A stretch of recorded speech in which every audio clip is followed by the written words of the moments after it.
Hey, everybody. After a very, very, very long sabbatical, we are back. I'm Emily Moyer from Off Planet Radio, and Dani Katz is with me, and this is Words with Dani, and we got a lot to talk about, so we're going to get right in it. But before we do, Dani, how have you been? It's been a long time. I've been great. It's so nice to be back with you, Emily, and yeah, everything's so full on these days. So full on. All right, so what kind of inspired this? We were always planning on coming back at some point, but we had just been busy with other things. But Dani made a great little short video about mind control that she posted on Instagram the other day, and it was phenomenal. So I think what we're going to do is, why don't you tell me first what motivated you making it, and then we'll watch it, and then we'll talk about it. Okay, what motivated me making this video was, I just visited Seattle and was really shocked by how thick the mind control is in the Pacific Northwest and how much propaganda is everywhere. And I just hit the wall of being tired of having conversations with friends who have bought into the identitarian agenda and the propaganda and the mind control, and with whom in the middle of political conversations will totally lose their emotional center and freak out and start calling me white supremacist, where I'm like, you know me. Like, it's so absurd. So I just hit the wall and I'm like, I'm over it, and I'm getting loud, and I'm starting to use the mind control term that I feel like has been marginalized and oftentimes like I've avoided uttering because, you know, all of the pushback that comes from being like a truther and you know, whatnot.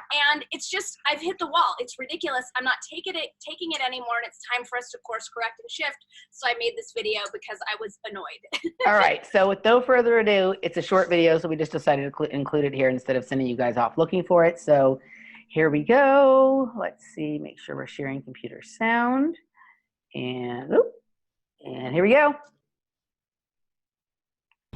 If your political beliefs and talking about your political ideologies steals your emotional sovereignty and makes your heart beat really fast and gets your temperature rising and sends your body into these like cortisol surges, then you want to look at that. That's what mind control does. It takes our ability to have sane, rational conversations guided by our critical thinking and makes them into hysterical scream fest. So pay attention to whether the act of talking about your ideologies and beliefs has you losing your mind and losing your center and screaming at your friends who you're all of a sudden calling names and demonizing and dehumanizing. Riverside Drive.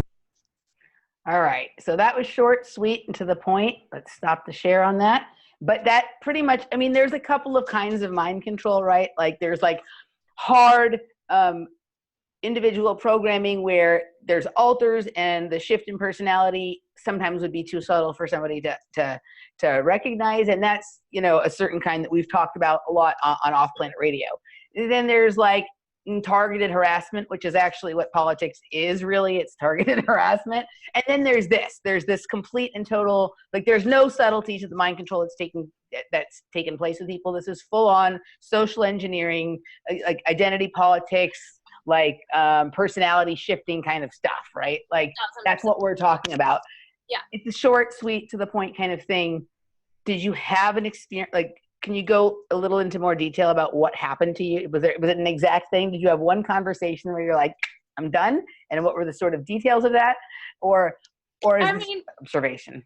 I mean, there was one that ticked it off, and I'm not sure it's the best example, but it's just noticing people who, I mean, it's also coming off of the heels of Seattle, which was absolute insanity. But noticing people who are awake and have a lot of emotional intelligence and conscious communication skills, and then a switch is flipped and they go outer limits, and all of a sudden their emotions are 0 to 1,000, because as we know, the mind control mechanisms, the linguistic toxins and pathogens that are being embedded into the propaganda are attaching themselves to unintegrated trauma. So the emotional trauma is real, but it's not actually appropriate for the conversation at hand. But because it's being conflated and entangled, it's impossible to have a sane, rational conversation guided by critical thinking, because those mechanisms are being shut down and it becomes really hysterical. And then I'm talking to someone who's not there, and it's terrifying because they're not a person anymore, and they're not me anymore. Okay, so right? There's a couple of things here. So one could ask the question is, if the person is really awake, would they behave that way, right? And that's one way to look at it, but that was my first thought. But then I thought, well, no, actually, what we're talking about are people who are awake but haven't yet done the work to deprogram themselves. Because once you become awake, you start this like rapid consumption of information, right? Which is a different process than deprogramming yourself and finding out like how it is that any of these general mind control tactics that put us to sleep worked in the first place, right? So they're awake but not yet deprogrammed. I think it's multifold, and I just want to jump in because I think it's important for us to define our terms. Honestly, when people say awake, and even when I use that term, like, I'm not even sure what that means. Like, none of us are awake. Like, we all have blind spots. We're all. I just asked because you said. I know that I said it. Okay, cool. Okay. Yeah, okay. It's like people who are hip to a certain degree of their own shit. But Gotcha. I also think there's a difference in, as far as people being hip to the sham show. And that's different. And people who have availed themselves to the truth that the powers that be don't have our backs. And that simulation is much more nefarious than we think. So I think what you're talking about is a particular feature of the left, right? Are people who have come from more the left, where they have a tendency to have worked on certain aspects of their self-awareness and their consciousness, but don't by nature have a conspiratorial mindset. So have either are not aware of the sham show, or have made fun of it, or pushed to the side, or all of that kind of stuff. I think all of those things exist on the left. And then on the right, we have, like, it's a little different. On the right, maybe it's a little bit more of by nature a conspiratorial mindset, but not quite as high of a level yet of self-awareness or consciousness expansion. So you're, I mean, I'm not clear on two things. Yes to everything you're saying. Two things, as far as left, right, and whatever that sham show is, I don't know if righties are more hip to truth. The other thing that I'm going to invite us to do is to eschew the word conspiratorial, only because it's been so marginalized. Like, we know what that means, and I'm tired of it being used to shut down truth. It's bullshit. All right. I'm not saying that you, I'm just saying for all of us, like, let's move past that so that we can start to be heard in the mainstream. And yes, the delineations you're speaking to are totally correct. People have a certain degree of self-awareness and emotional intelligence, but who are not yet hip to the largesse of the sham show. Okay. Yeah. Okay. I think it's a good idea to engage in this exercise as a demonstration of what we would like to see modeled on a larger scale. So I will come up with new and more colorful terms for describing You're a role this. model, Emily. I mean, so many people love you and listen to you and pay attention to you when you speak. Yes. Okay. So, yeah, it is mind control. I think I'm sorry, just to go back to answer your question, like, there's the part of me that's like a badass evolutionary and is like devoted to the truth. And there's a part of me that's a human with like a tender little heart. And what inspired the video was like, I am so tired of people who allegedly know me and love me screaming dehumanizing bullshit at me. I'm over it. Like, it hurts and it's lame and it's really dangerous. So it's interesting because you're in the that doesn't really happen to me very often anymore, and if it does, I just find it humorous. But you're in that place where I was at probably 4 or 5 years, probably 5 years ago, with that, and I think it's so interesting how like people awaken or unravel this in different stages and in different orders. You know what I mean? Like in different, so you've been doing a lot of things for a lot of years that were part of your evolution to where you are now, that like are things that I'm just starting to do now, and vice versa, right? Here's where the light just went super cuckoo. Just to be clear, the place where I'm at and where this is coming up is that I'm dating. And I'm dating lefties. Right. And that's the issue, because when I'm dating, it doesn't hurt with regular humans. Ah. When I open up my heart and I'm like, getting vulnerable and ooey gooey in a romantic space. Yeah. So, you know, my last boyfriend dumped me because we had lunch with a Trump supporter, and the cognitive dissonance skipped him out. So, did you guys have lunch with Sally? Who are the Trump supporters you know? I was like, Sally's not gonna be happy about that. No, my friend Mickey, who's like this super like open-hearted dude. we love you, Sally. But no, it comes with like dating and like trying to move past like, oh, I can date someone who reads the New York Times. Anyway, just to clarify, that's where it's coming up. Okay, so yes, I still like I think that like I understand that that's where it's coming up, but there was a time when that stuff was happening to me a lot, and it just, now maybe it's because I have a media presence for a long time with some of these issues, and so like nobody would even come near me if there's like, I don't even talk to her because she's gonna say that dumb shit and I don't agree with her and whatever, you know. But even in like my regular life where people don't know, it just either doesn't seem to happen or I'm sort of humored by it. Yeah. So I don't know that like in a year or two, like maybe even 6 months or whatever, like it may cease to be a problem for you just in terms of who comes around you. But in the meantime, it would be nice if the world readjusted itself to our liking. Right? No, well, I'm the just thing kidding. is like I'm a quantum languaging consultant. So Yeah. like it's my job and my mission to perfect Yes. communication. So I put myself on the receiving end of these conversations that I know are going to go this way so that I can learn how to have them, how to hold my own center, and how to penetrate and be heard. So there's a learning involved. I agree. I had a phase where I wasn't looking at it from a languaging perspective other than I started to figure out two things. I started to make my arguments better. Right? Like when I would get into these things with people, I started to like make sure I really knew my stuff. And I also looked for, and I guess this could be considered a kind of languaging. I started to look for metaphors or examples that I could explain to people that weren't political or in nature so that they could see what I was talking about. So it wasn't so much about picking which word as like finding a different way to present the same idea. Right. So I did go through that stage, and that actually was a really important stage in my development. And that happened before I started doing shows and stuff like that. Right. And thank goodness, because if I hadn't, then the shows would have been messier than they were even in the beginning for me. Another conversation that inspired that video was that I went to Seattle to see Jonesy and Alex of Sigur Rós play a concert with the Wordless Orchestra and Choir, which if you've ever seen Sigur Rós, it's like a transcendent peak experience. It's such a heightened, cosmic, heart-opening, unifying, like, oh my God, this is amazing.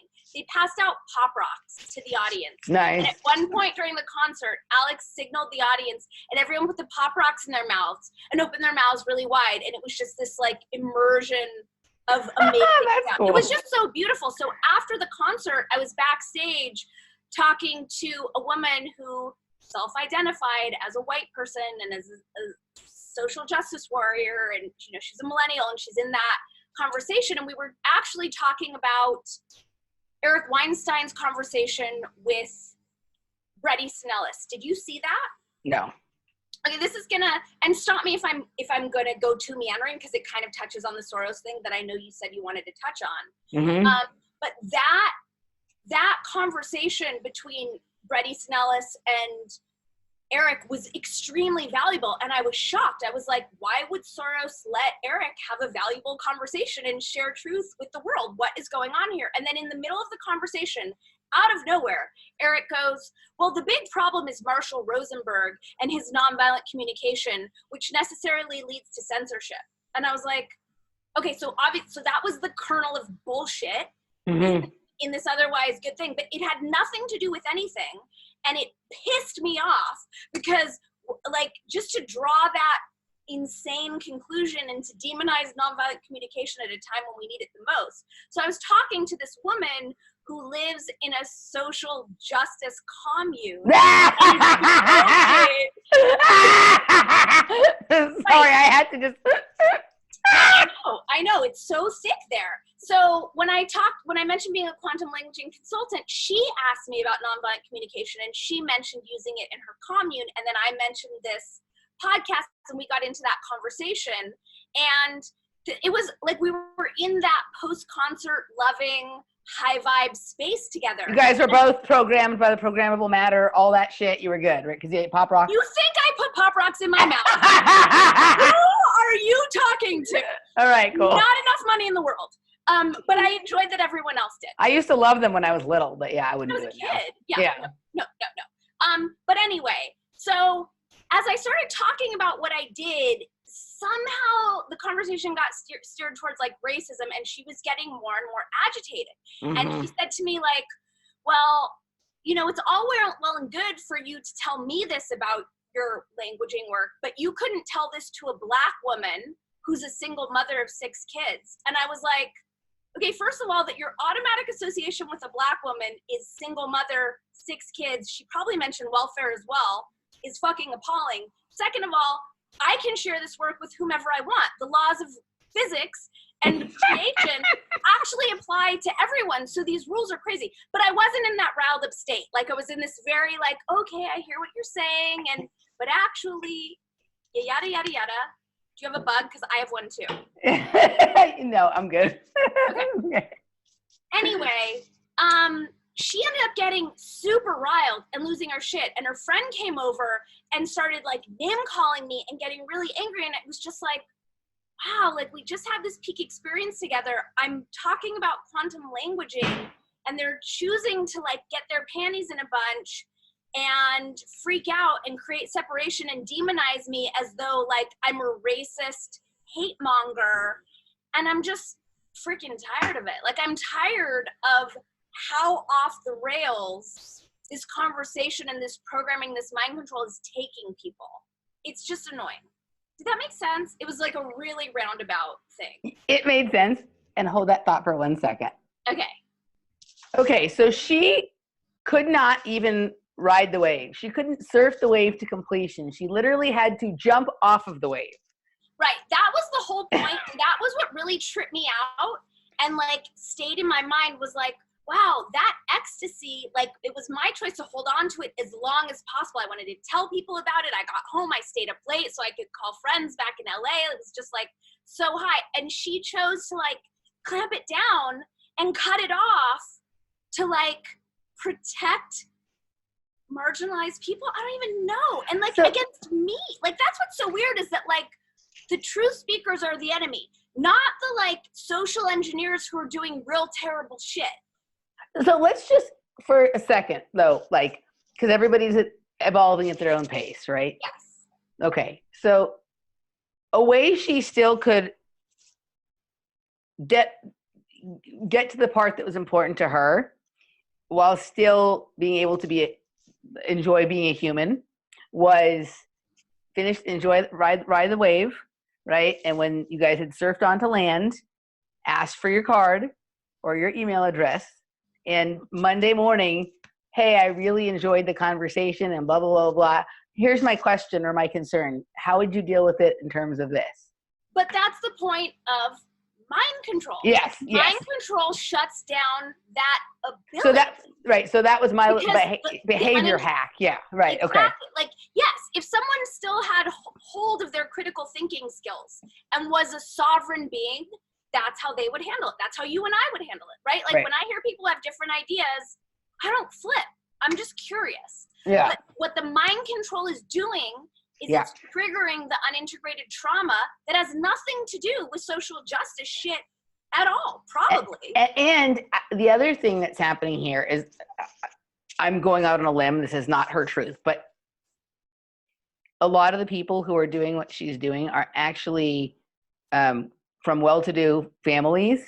100%. And their traumas, I'm not saying they haven't had traumas, because a lot of people in well-to-do families have been molested, abused, have had other kinds of things and whatever, right? But the kind of, she has not been traumatized by the things that she's worried about other people being traumatized by. She isn't worried about the people in the basement at the pizza place. She's worried about people who are a different color and who have had a different social experience. And so she hasn't experienced that. So the mind control is so good that people are taking on traumas that not only have they not experienced, but it's unlikely that they ever would experience. And those traumas are controlling them more than the actual traumas that they have really experienced. 100%. And then what's even more twisted about that is it creates bigotry and racism, because most of the pushback that I get is from like white college girls at like very expensive private at Vassar and places like that. Yeah. 100%. 100%. And the notion that there's this underclass that needs their protection is doing this to them. It's putting themselves on a pedestal and putting themselves down and only like deepening those hierarchy grooves. And I don't want to take us too far into that conversation, but like that's creating inequality. Like that's creating those inefficacies and inequities in our culture. And those are sense of perception. Those are also the same universities where the most research is being done on social engineering and mind control and things like that, right? Like, in fact, I don't know if there's nothing out there on YouTube yet, and I haven't had the conversation with you about it, I don't think. But in my presentation in Texas and in a show I did with Mike Williams that should be coming out soon, I talk about this paper that was released over the summer by Brown University where they talked about storing data on sugar molecules, right? So, right? So literally, like this could be a person like this who could be a test subject at a school. I mean, it's so stupid. I'm bringing something in that isn't really related, but since we have this thing with Pop Rocks, but like this is the whole thing. Like this is the petri dish that they're trying to, let's fill them up with sugar, get them in a social justice commune, right? And like, yeah. Well, also, I mean, that goes in, I mean, let's not have the sugar. I could go there, but like, right, let's not, But my point is, it's these ridiculous levels of mind control. Like, let's just see if we can just fucking put it in their food. Let's not even fucking like give them drugs anymore. Let's just put it in their fucking food. It's happening at these same places where all this social justice bullshit is like not happening in any major way at Cal State Northridge. It's happening at Yale and Brown and this and that, which is where all these DARPA-funded research projects on mind control are happening as well. That was my point. It wasn't about my sugar thing. Yeah. Exactly. Yeah. And just tying it back to what you said, like, that's what really made me sad was like these women's choice to lose the high, to like bring an end to that, to drive their agenda, which isn't even their agenda. Like they're being it's like that annoying girl who starts fighting with her boyfriend when you're all on mushrooms and everyone's on mushrooms. Like we're backstage with Jonesy and Alex after a peak experience. Like bliss out. Is Jonesy and Alex named after Alex Jones? No, but I did get to ask Jonesy. I was like, hi, nice to meet you. Are you singing in Palladian? And he's like, I don't know what that is. And I'm like, that's what every 5D nerd thinks. I'm like, you haven't heard that rumor about yourself? That's funny. Anyway. But it's funny that they're called Jonesy and Alex too, right? So there you go. And they're not. They're like from another dimension. Okay. But that's what that Alex Jones talks about, the creatures that DMT, you know, he has this retarded version of the DMT creatures from the other dimensions that they're the ones running the politicians. And he has his own version about the creatures on DMT, right? You heard it? There's a funny video where he's talking about that. Okay. My friend Chris Gio made put music to it, and it's kind of funny. I'll see if I can find it. I'll share it with you. Anyway, all right, on to the next topic. So we're going to, we wanted to talk about what's been going on with this Hillary Clinton, Tulsi Gabbard, Jill Stein BS. But before we do that, I think I want you to lay out, because you mentioned Soros in regards to Eric Weinstein. Right. And I want you to put forward your theory on Andrew Yang, because I think it's a good one. I had in my narrative of all the different possibilities of what's going on, Andrew Yang, I had him cast in a certain role as a certain character, and you gave me pause to think that, okay, he's possibly playing multiple roles, which is how mind control works also. Right. So lay your theory on. Okay. I want to preface this theory by saying, like, I don't claim to know what the hell is going on in the various levels of the simulation. So I'm not saying that I'm right.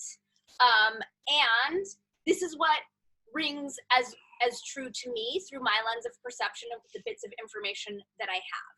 And the other piece that I just want to say, and I think it was either like David Icke's most recent interview or Sasha Stone interview, but they said something that really rung true with me, which is like, when you understand the end game of the global agenda, then you can see how all the pieces come together as they're being played out. Yes. And since I've been tracking this for 20 years, like that's what's informing my intel and my perspective on it. Okay, So and I just want to say one thing before she lays it out. There's going to come a point when she's laying this out where people are going to go, well, duh, right? And then I'm going to say why it's not well, duh, and why it's actually a more interesting theory than it seems. So, okay, go ahead. You're saying people aren't going to think my theory is so interesting? Well, there's a feature to this theory that I don't think that you had thought of when you told it to me. And at first I was like, yeah, whatever. But then when I went and did some digging, I figured out why it's a good theory. I don't even know if you know exactly why it's a good theory. I don't, but I'm so tickled that you like my theory. Okay, so here are the pieces of the theory. I first saw Andrew Yang when he did his Joe Rogan. I don't know if he's done multiple Joe Rogans, but if he did his first early Joe Rogan, and I was like, he sounds like a bro tool with no background in politics, and I get that he's into his UBI, which he hadn't yet branded Freedom Fund or whatever. Freedom Dividend, yeah. Yeah, whatever. That's like Patriot Act, folks. When you hear, yeah. Freedom, Patriot, whatever. So, I hear freedom, divide, and end. Freedom, dividend, divide, and end. There you go. Yes.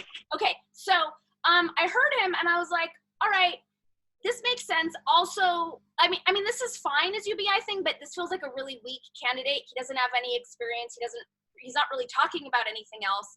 And as I've said to you a million times, like, why are we already signing off on rampant automation that only serves Amazon and all the other corporate oligarchs who are raping our culture? Like, why don't we have a conversation about whether that's a smart move for our culture before we just give our— So you're saying so people have paid attention to him because he is bringing attention to something that others aren't. But instead of just going, well, it's going to happen regardless, so we need to do this money thing, let's first have a conversation about whether we should allow it. And then after that, we can talk about if we're going to allow it, what we're going to do. So the person who's correct on this issue is not Andrew Yang, it's Tucker Carlson. Because Tucker Carlson is like, whoa, stop. Why are we doing this? Let's talk about that first. I'm going to stop you because the reason I'm going to stop you is just because Tucker Carlson triggers a lot of people and a lot of people have a lot of pushback, and it's not one person's right and one person's wrong. But he's the only public person I've heard going, whoa. Why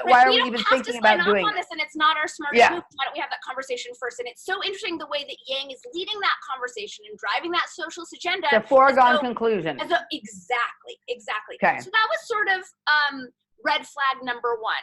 Then I saw Eric Weinstein, who, as I've said before, I used to love him. He's changed his tune in so many ways that I'm like, what is going on with this guy? It's not lining up. It doesn't make sense.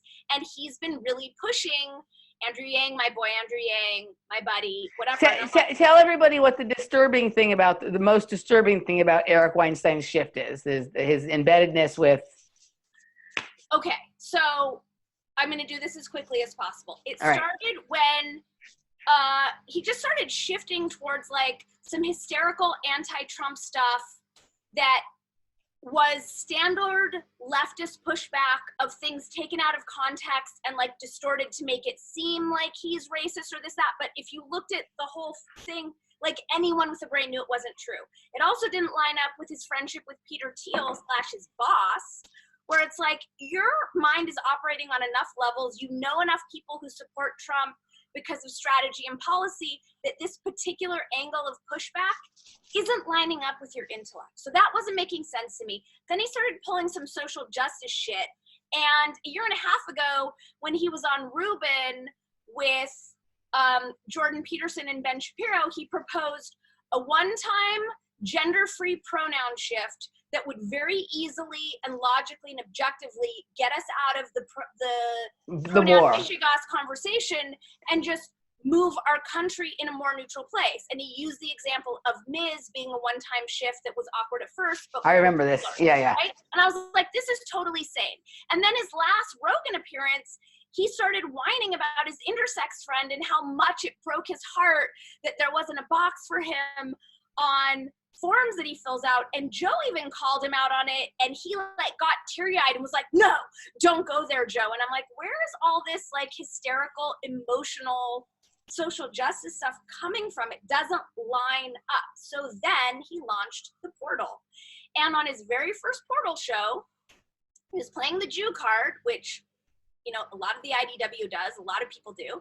And he said that it was too big of a wound for him to go to Germany until his friend George Soros sent him there.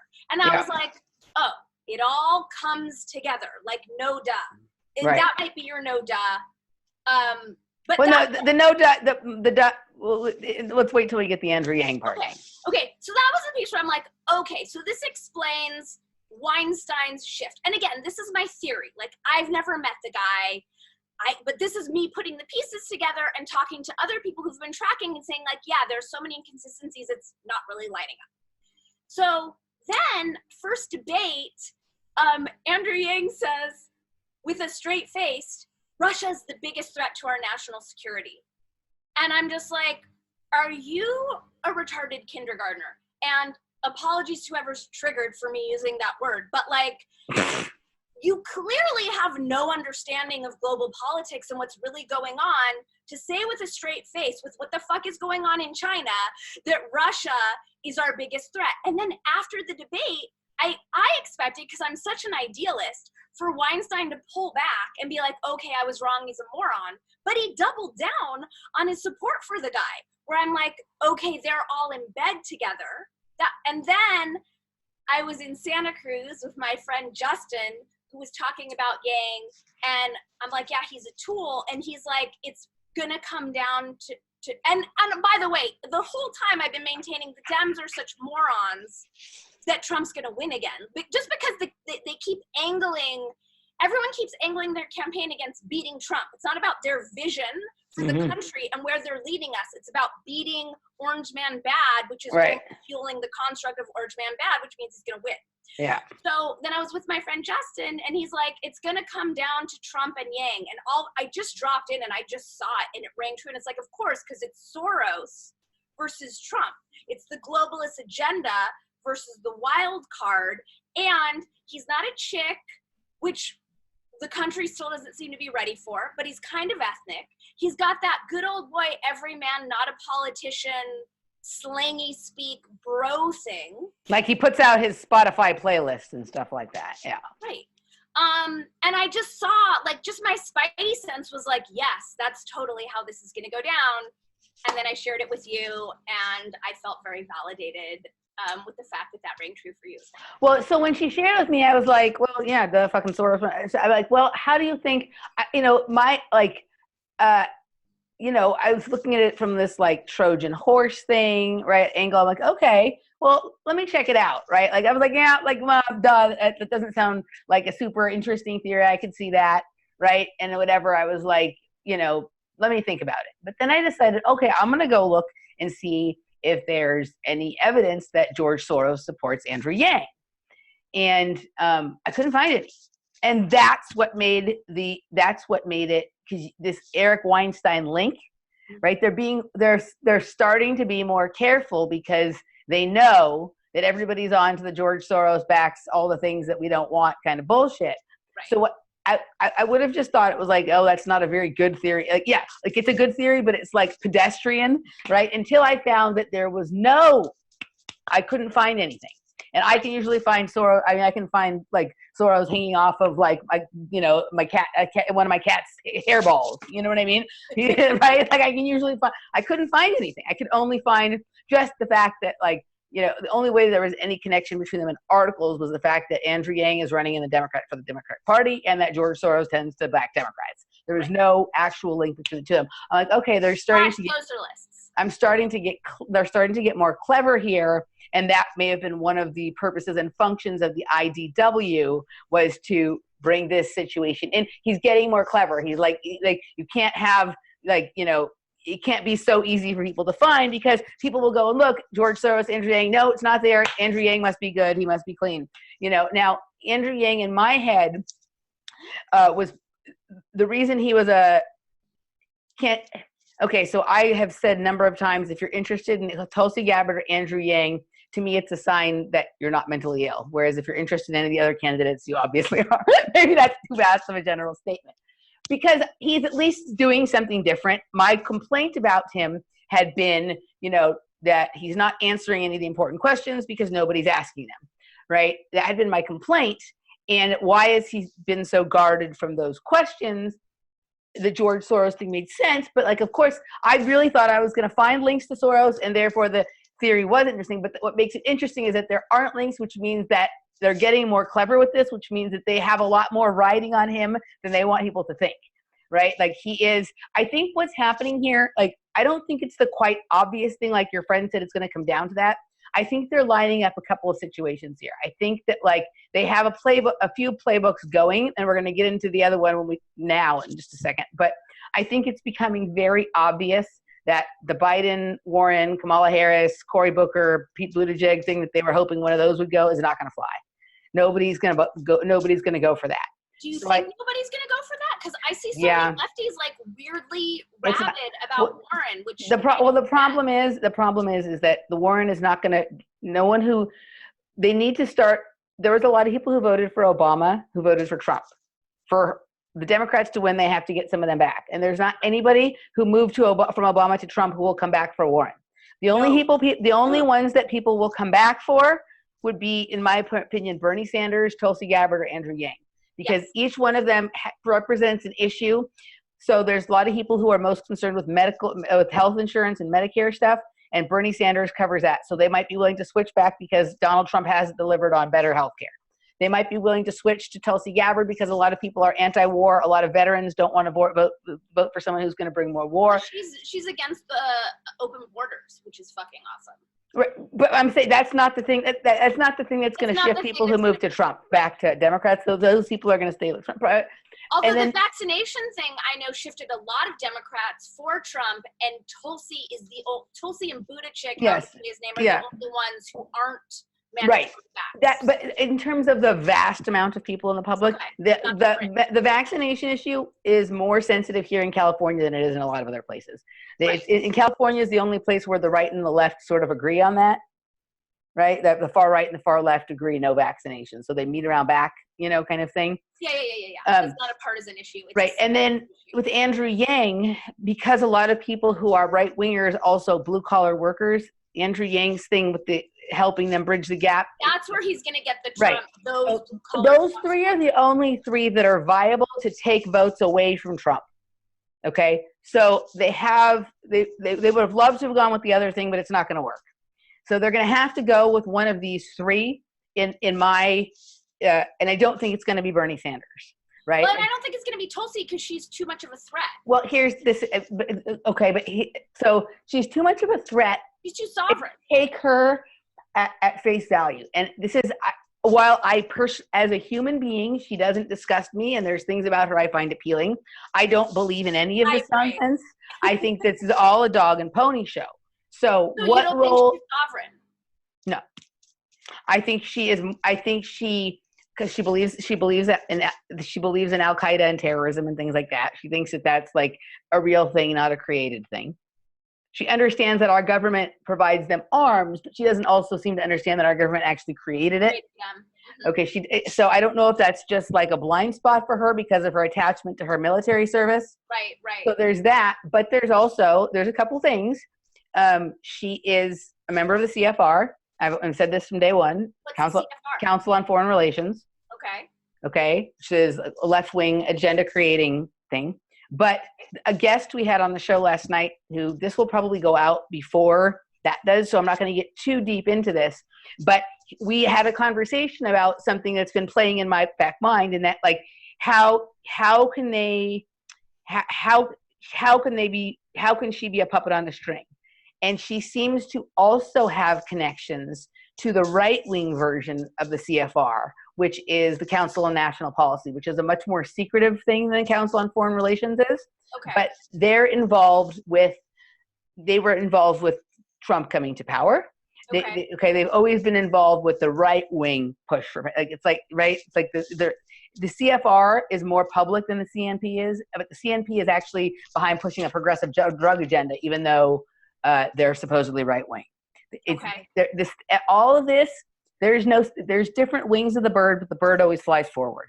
Okay. Right? So she does seem to have some connections to some things that are more nationalistic ideas, which would be considered right-wingish. Okay.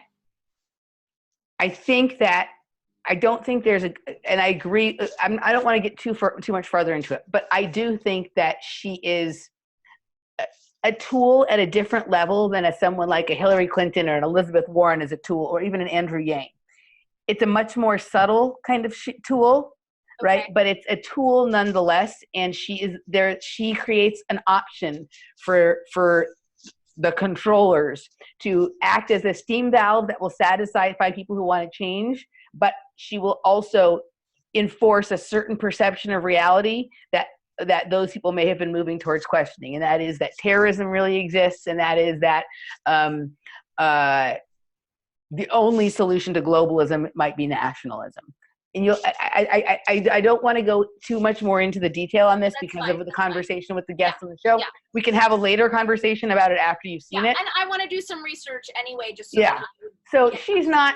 We're dealing with like levels of corruption, and is it overt corruption or more subtle, or maybe some of it isn't even corruption but more manipulation. As opposed also to like whose interests and whose agenda are they front for?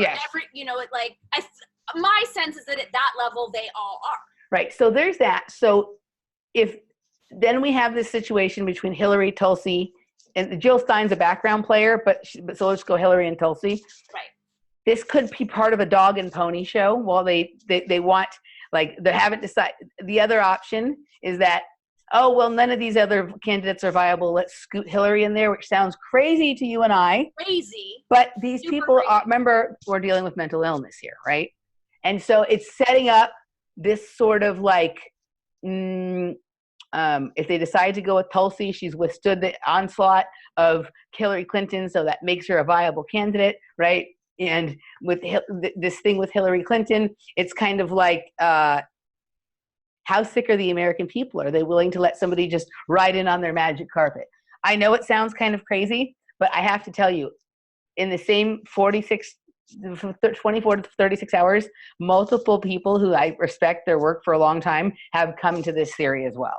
That they're going to bring Hillary into the race? Yeah. I mean, I just think, are the Dems that stupid? Like, are they really that stupid that they would do that to themselves? That's insanity. The bringing Hillary in would be for the purpose of maintaining Donald Trump as president, for sure. Okay, then that would make total sense. Right. So but I don't think anyone has a chance against him. But yeah, that would clinch it 1,000,000%. Yes. Right. That would make the most sense, and it would get, but it's going to get the left all the more riled and crazy.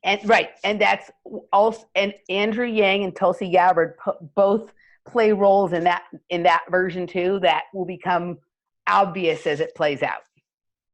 Hillary's so hated, and why is she not in prison? I just can't. Right. Like, did they not grab Epstein's files? Did that not happen? Did they not seize his computers? Anyway. Nobody cares. It's already out of the news. Right, because we have this bullshit impeachment, Ukraine, just nonsense going on. Right.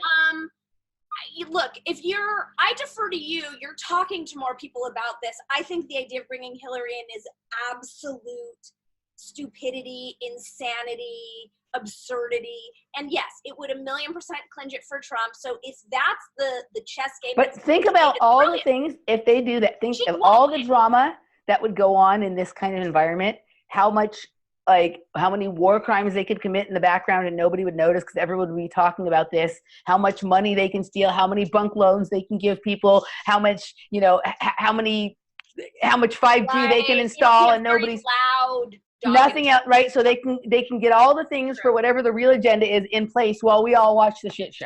But the only thing about that is it shuts down the socialism conversation that seems to be coming through the left.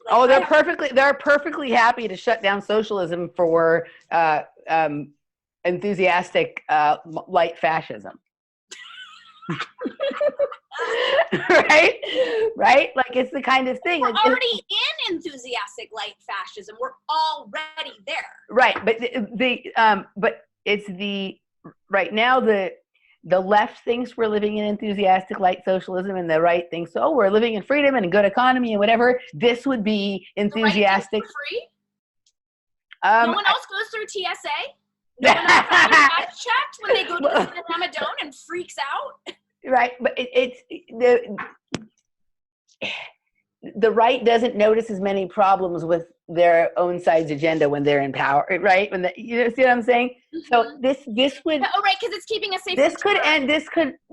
The thing that could possibly happen could usher in a combination of people mad that there isn't socialism, right? And other people enthusiastic about this new semi-bipartisan form of light fascism that has been existing forever, but now is would be more out in the open. Right. So you've then eliminated everything else, and people are the only choices we've now are fascism or socialism. Fascism or socialism. There's nothing else. So you've just taken the margins of all this conversation that's happening out here, people, and just scooted it right here. Well, that's what I thought they were doing. That's why what I saw with the Yang Trump. Like, right. To me, that's fascism, socialism. This is... Right, but it's only, like, there's going to be some things that happen that make it... if the thing happens with Hillary, and if Tulsi plays the possible role that, like, I see her maybe possibly going to be slid into, then this would suddenly become... in some ways, an agreed upon. It's hard to explain, but the whole thing is stupid. And so my best advice to everybody is to not vote and stay home and eat popcorn and watch the show. Well, here's another piece that I just saw from what you said is like, because, you know, I'm looking at things through the lens of masculine and feminine, not dudes and women, but masculine and feminine. And so what I'm seeing, like when Tulsi called out Hillary on Twitter, part of me was like, good for you. But another part of me was like, but really with the name calling and the cat fight, it's just a cat fight, right? It's like the worst of feminine hysteria and bad behavior playing out. So to sort of like demonize putting the feminine in the office when it gets so hysterical, do you know what I'm saying? Right. Like people's worst fears about women in office, which I personally don't have, right. But I just see it as like exacerbating that particular lens of the narrative, which I just like, while I have the chance, I also want to say I see coming through this whole social justice thing of having this like hysterical feminine emotion right. pulling like healthy masculine into silence and submission. And it's right. like, okay, we talk about, and I don't like the terms toxic masculinity or toxic feminine, but talk about the feminine shadow being off the rails right now. That's what we're seeing as far as that identitarian emotional hysteria. I would say that, like, I think Hillary's just a liar and crazy. And right. I feel like people think she's a woman and they associate her with a woman. I don't yeah. associate her as a human. Yeah. But to see her and Tulsi acting like catty. But I will say this: I don't think Tulsi act catty. I felt like she behaved in a respectful manner, and I feel like she did the thing in a sense that if you believe in this whole dog and pony show needed to be done, because my argument about Bernie Sanders is when Hillary Clinton did the bullshit with him, he just shut up and took it and didn't say anything about it and then ended up endorsing her. So this 100%. Is a person actually saying no. Oh, 100%. And I appreciated it. And I do, like I said, I take issue with name calling and all that. The warmonger, I was like, okay, but it does feel appropriate. I think the line that was crossed, which actually Sally brought up when I hung out with her yesterday. Hi, Sally gets 2 mentions in one show. We love you, Sally. But was when she was like, I wondered who was behind this all along. It went to this like hysterical place of like, okay, now you've kind of gone off. I think that's where we get into some of this stuff, right? Like, that's because there really is your theory. You have to understand nuance to see it. So people are gonna be like, I don't get it why it does. But like, really, like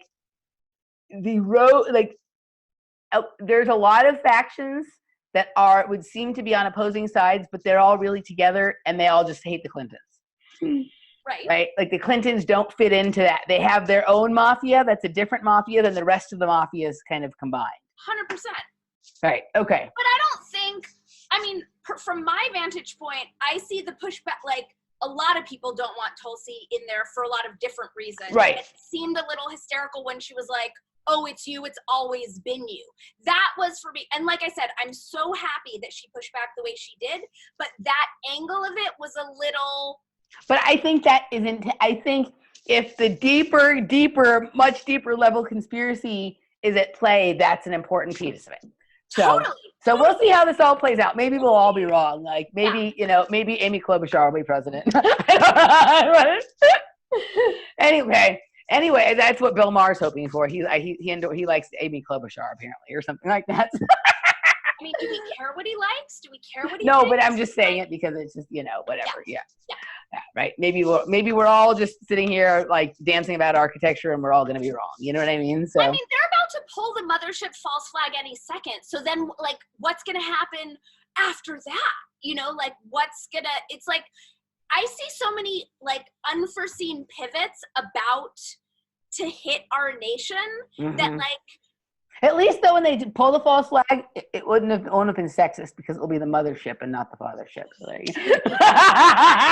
Good job there. Well done. Okay, so let's move on from. Is that topic complete? Are we good on that? I mean, I feel like we're good for now. Good for now. Okay. All right. So last thing is Edward Snowden, or the CGI composite known as Edward Snowden. The hologram. The hologram. Snowden on Joe Rogan. Was on Joe Rogan, and I didn't watch the whole thing because like after the charade of the first 15 minutes where the hologram known as Edward Snowden pretended that he didn't know who Joe Rogan was until like 2 weeks ago when Bernie Sanders was on his show or something like that. Which, P.S., if that was true, he just spent 6 weeks cramming 24/7 because I did watch the whole thing, and then all of a sudden he knew everything about Joe after pretending he'd never really heard of him. So, Edward, so this is and the whole thing with the black screen behind him, it's like he's in a black hole somewhere in Russia, and, so let's put all that aside, assuming that, this Edward Snowden character is more than just a name from the book 1984, because there is a character in 1984 named Snowden. Anyway. That's so good. Did you watch long enough to see Joe take out his switch earphones? No. Oh, he had to get his instruction from command? Kind of like when he and Alex went to the bathroom together? Because I was just waiting. I was like, when is the blip going to happen where so that happened. Okay.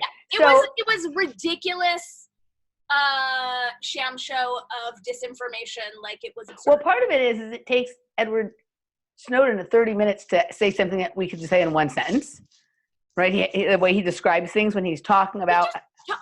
He just talked and talked and talked and talked about his book, and then the multiple like made up stories that he's pushing. Right, but he's everything is scripted. He's reading off a teleprompter, or just or whatever. I don't know. He's in some sort of virtual reality kind of thing. I don't understand exactly what's going on, but so I didn't watch the whole show. I suffered through about 20 minutes, and I was like done. But I thought it was interesting that this is, I think, the first time Joe's done one that isn't a face-to-face. That isn't live. So I thought that was interesting. Yeah.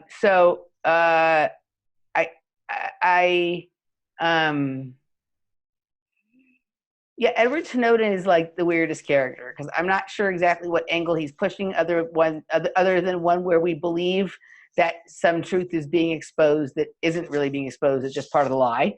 Right. So that was really curious. Like I was watching and I'm like, what are they laying the groundwork for? Yeah. Like, what is this prepping us to go into? So I talked to my friend today before we did this, and I mentioned we were talking about Snowden, and he's like, oh, I saw on CNN that he debunked the whole Area 51 thing. And I'm like, I had a feeling when he said that was one of the main purposes, and that's what the mainstream media picked up.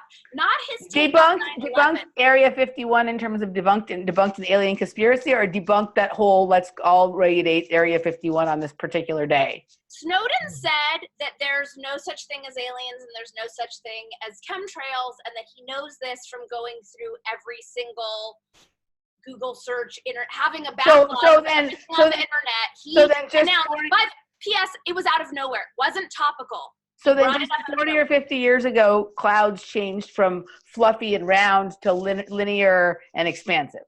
Okay. Not to mention all the data we've seen coming out of I'm just being silly. Yeah. No, it was super absurd. And as soon as he said it, that was when I texted you because so the audience knows Emily sent me the link. As soon as I heard that, I was just like disinformation. That. Like I knew that from the get-go. Well, then you also told me that he was referencing Wikipedia as proof for things. Yeah. So he went off on some. It was weird. He sold Pelosi down the river multiple times, which is interesting. I'm like, okay, so that's an angle here, is to discredit Nancy Pelosi. Okay, so there's that piece. And then he had this like take on how all the intelligence agencies let us down when it came to 9/11 because they all knew ahead of time. Mm-hmm. But then he like switches story of like, oh, it was just in the internal politics of it. Like he kind of blamed them and he took the onus off. Where I'm like, so he made the intelligence agencies seem incompetent rather than complicit.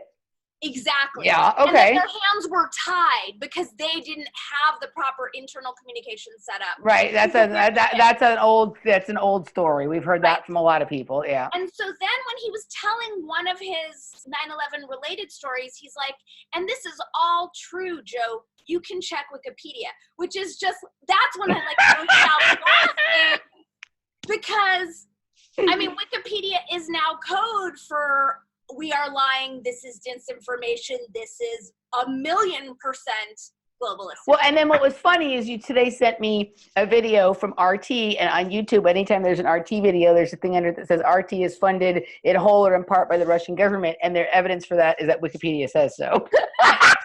So Edward Snowden is in Russia using this story about we can trust Wikipedia, and we're supposed to be in Cold War with Russia, so their videos have to be noticed. We have to know that their government is funding RT, and the proof is also Wikipedia. So that should be the end of the idea that there's two different sides.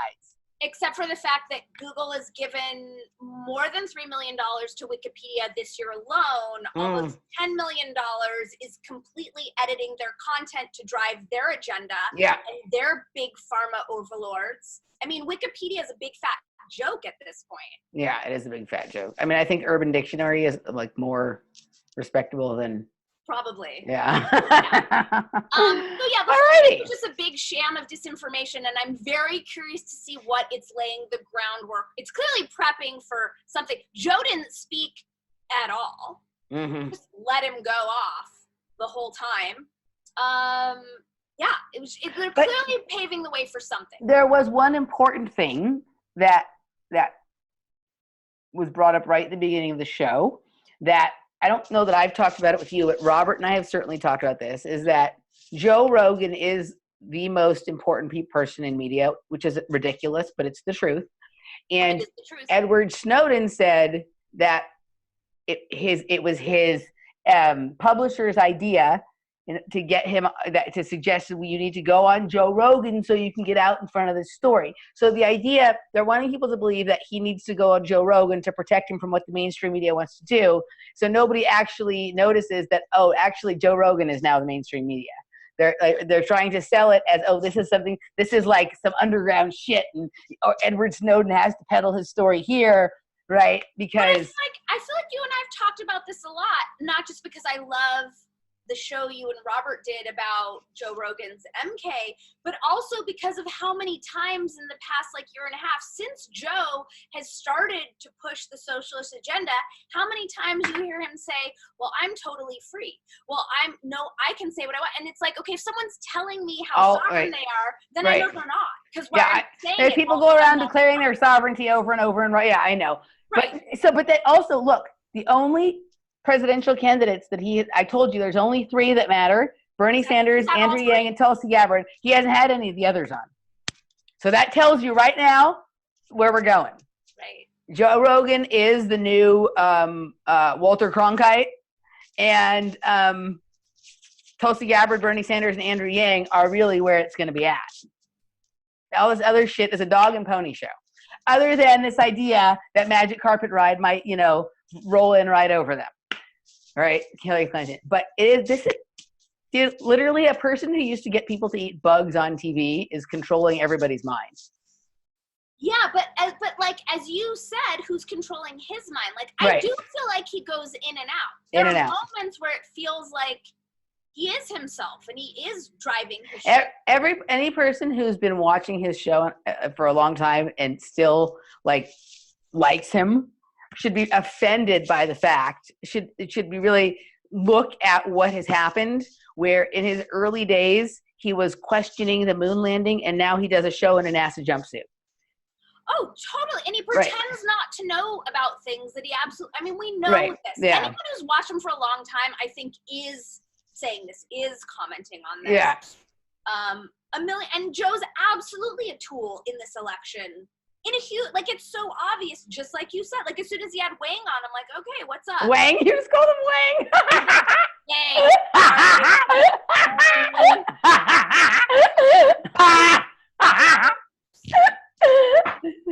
You're funny. That's pretty funny. Yeah. Well, you know, his last name ends with a W. Yeah. Whatever. I misspoke. I'm an asshole. I'm a racist. Right. Very inconsiderate. All right. I think that's a good place to end. I think we've pretty much covered all the stuff here. So, yay. We'll be back sooner. Yes, sometimes. Yes, for sure. And we'll be back sooner. Won't be as long for the next one. So, yeah. All right, guys. We'll see you later. And real quickly, tell people in case they've forgotten where they can find you. And you have a workshop. You have a workshop coming up too. Yeah, I have a live online workshop coming up. It's November 16th. So wherever you are in the country, come. It is how to empower yourself and the world with your every word. Mixed with quantum languaging. And I'm also doing coaching and consulting. So hit me up at quantumlanguaging.com. Subscribe to my YouTube channel through that website, and let's play. Sounds good. All righty, guys. We will see you next time. Toodaloo.